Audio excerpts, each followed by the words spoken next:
Sétima e última missão, volta para casa. Para entrar em Roma, o Senado ordenou que os generais e soldados devem deixar todo o seu prestígio militar fora da cidade. Assim, devem retirar armas, armaduras e devolver o império. E como símbolo de respeito à República, eles vão ter que se curvar ao Senado em público. Como consequência dessa decisão, esses personagens devem perder todos os seus pontos de riqueza e força.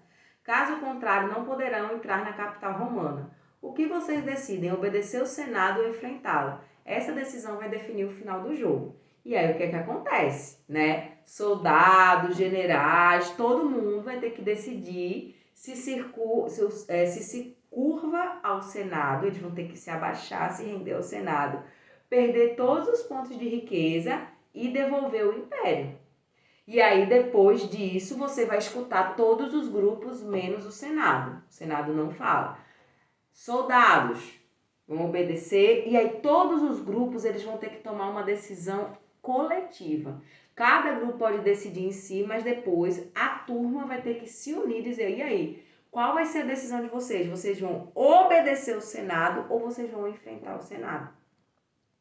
Certo? Essa missão é uma missão importante para mostrar para os alunos como os generais eles se tornaram mais importantes do que o Senado no final da República Romana, o que abriu espaço para a formação do Império. A gente sabe que esse momento aqui aconteceu, né, na história de Júlio César, e depois da morte de Júlio César, a gente sabe que tudo se encaminha para um próximo general, que é o Augusto, se tornar o imperador de Roma.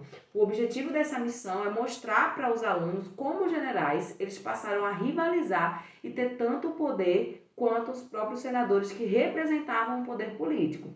Se os alunos decidirem obedecer, aí você vai ler. Se decidirem obedecer ao Senado, eles tiveram uma atitude diferente do que aconteceu na história.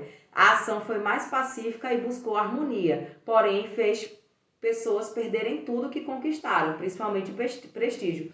Por isso, quem vence o jogo é apenas o Senado e os patrícios. Então, se eles obedecerem, quem sai vencedor do jogo é o Senado e os patrícios, tá? Porque essa decisão beneficia eles. E aí eles recebem 5 pontos de riqueza ou 7 de força e podem comemorar. Porém, se a turma coletivamente decidir enfrentar o Senado, certo? Eles vão ter uma atitude igual aconteceu na história. Foi uma ação mais enérgica e buscou justiça por todas as vidas perdidas na guerra, sangue derramado e o esforço dos soldados para conquistar território. Eles ganham prestígio, amor do povo, que estava vivendo cada vez melhor com as riquezas trazidas para a guerra. Se tomaram essa decisão, venceram o jogo os generais, os soldados e os camponeses. E eles podem comemorar recebendo 5 pontos de riqueza ou de força. E aí, no final do jogo, você pode fazer uma coroação simbólica do vencedor, do comandante dessa expedição, que ele vai ser bem importante para conduzir a sala no final, como o imperador de Roma. E aí você aproveita no final dessa aula, desse jogo, dessa atividade, para discutir com os alunos o que eles entenderam desse final, de obedecer ou de se voltar contra o Senado. E você usa esse gancho para explicar essa passagem da Roma República, que era governado por senadores e magistrados, para uma Roma que vai ser governada por imperadores que eram generais.